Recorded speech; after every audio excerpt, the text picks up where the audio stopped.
Awas, aturan baru Kementerian Sosial Republik Indonesia tahun 2023 bagi KPM yang tidak mengikuti 5 syarat ini, jangan harap PKH dan BPNT bisa cair di tahun 2023. Simak baik-baik info ini, jangan diabaikan. Hashtag 2023 aturan ketat. Seperti apa informasinya setelah intro berikut ini.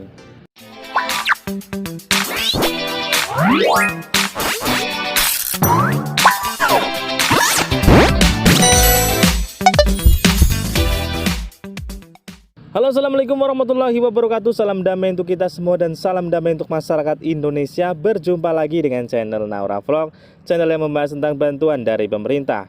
Nah, di video kali ini teman-teman kita akan kembali memberikan informasi penting, yaitu aturan terbaru Kementerian Sosial Republik Indonesia tahun 2023. Bagi KPM yang tidak mengikuti 5 syarat ini, jangan harap PKH dan BPNT-nya bisa cair lagi di tahun 2023. Simak baik-baik, info ini jangan diabaikan. Nah, seperti apa informasinya? Namun sebelum kita ke informasi selengkapnya, bagi kalian yang baru bergabung atau melihat channel ini, mohon dukungannya untuk subscribe, like, komen, dan share, dan nyalakan notifikasi loncengnya agar kalian tidak ketinggalan berita dari channel Naura Vlog. Yang sudah subscribe, saya ucapkan terima kasih banyak dan semoga rezeki kalian lancar jaya. Amin, amin ya robbal alamin. Baik sahabat sosial, dimanapun Anda berada, langsung saja kita ke informasinya. Aturan terbaru Kementerian Sosial Republik Indonesia tahun 2023 bagi KPM yang tidak mengikuti 5 syarat ini, jangan harap PKH dan BPNT bisa cair di tahun 2023. Simak baik-baik, info ini jangan diabaikan. Bantuan PKH atau program Keluarga Harapan merupakan salah satu program yang menjadi tumpuan banyak masyarakat miskin agar bisa menyekolahkan putra-putrinya hingga lulus sekolah sesuai dengan program pemerintah, yakni wajib belajar 12 tahun. Selain itu, masyarakat miskin yang memiliki pendapatan jauh di bawah rata-rata pendapatan per kapita sesuai dengan daerah kota kabupaten, wilayah masing-masing sangat berharap bantuan PKH agar yang diperoleh tidak dihapus karena sangat membantu dalam memperbaiki kebutuhan gizi ibu hamil dan balita.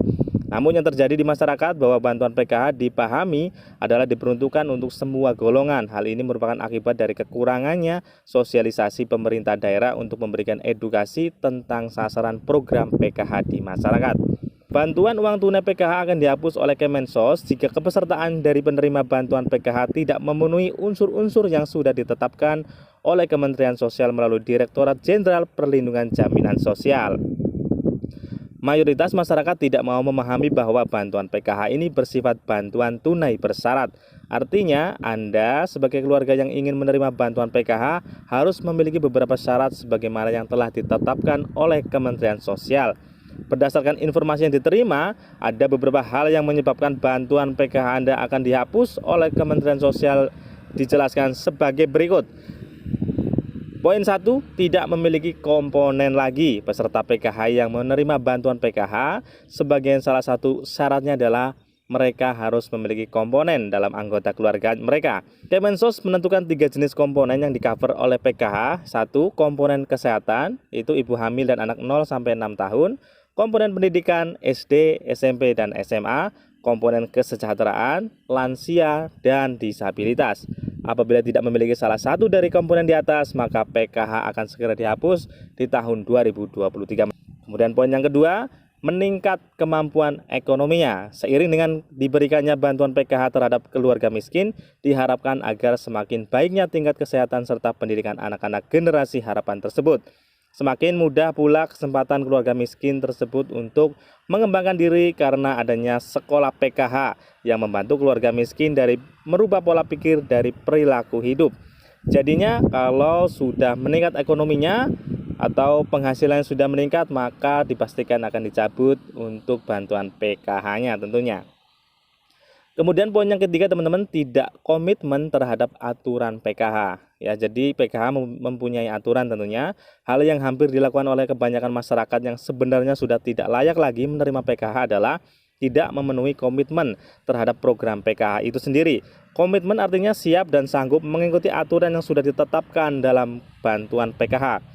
Sebagai contoh, bentuk komitmen yang sering dilanggar oleh peserta penerima bantuan PKH diantaranya tidak menghadiri pertemuan kelompok yang diadakan setiap bulannya, tidak mengikuti kegiatan posyandu, tidak menyekolahkan anak serta enggan atau malas mengumpulkan administrasi yang dibutuhkan sehingga dihapus oleh Kementerian Sosial data kepesertaannya.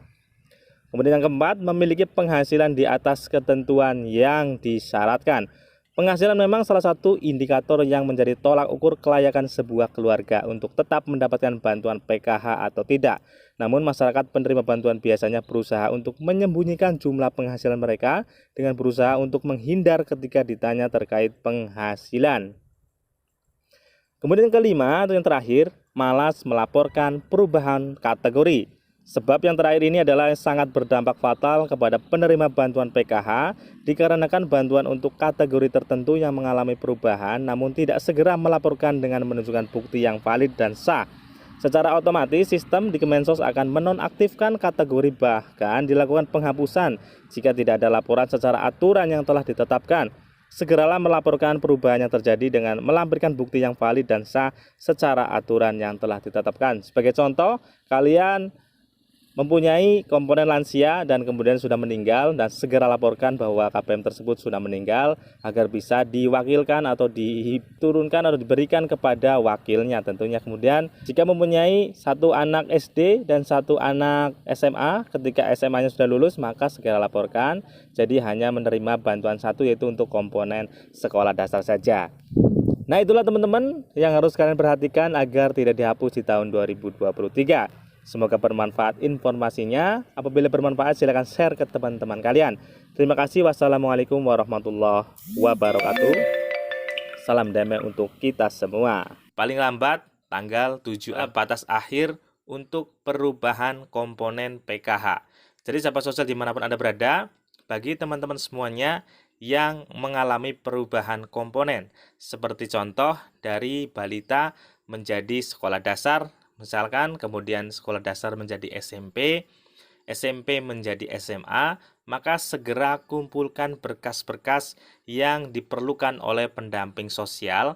Nanti paling lambat tanggal 7. Sebenarnya sahabat sosial untuk hal diberitahukan oleh pemerintah pusat paling lambat tanggal 31 Maret. Namun sahabat sosial masih banyak sekali keluarga penerima manfaat yang belum mengumpulkan berkas-berkas yang diperlukan oleh pendamping sosial di berbagai wilayah di Indonesia. Jadi itu juga yang termasuk menyebabkan lambatnya penyaluran bantuan sosial PKH. Saya himbau kepada teman-teman semuanya yang mengalami perubahan komponen, maka segera kumpulkan untuk berkas-berkas yang diperlukan oleh pendamping sosial ya. Sudah saya beritahukan di beberapa video yang lalu sahabat sosial, bahwa keluarga penerima manfaat utamanya adalah PKH yang mengalami perubahan komponen wajib mengumpulkan hal-hal sebagai berikut ya sahabat sosial. Agar segera mengumpulkan KTP dan KK karena akan dilakukan pemuktahiran data paling lambat hari Minggu depan ya sahabat sosial. Jadi perlu kumpulkan hanya KTP dan KK. Nantinya tentunya akan dilihat apakah komponen sudah berubah.